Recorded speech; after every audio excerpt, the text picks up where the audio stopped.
Assalamualaikum sahabat galeri Aisyah. Ayeuna abdi nuju amengan ka tempat wisata legend di Pangalengan. Sahaji ke orang Pangalengan di dia cung.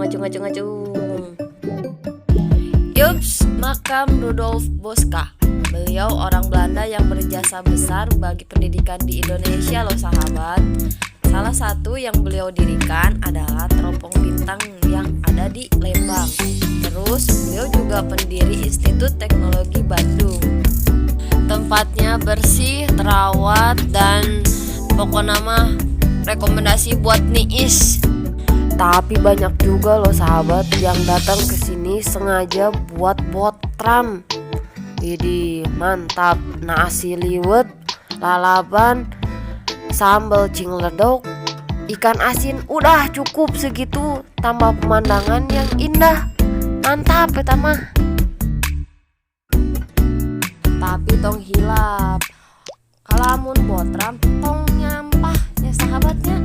Oke, sip.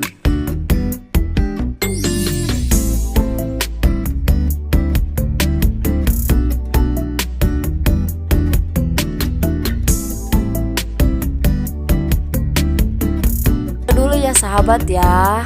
Ketemu lagi di video jalan-jalan berikutnya.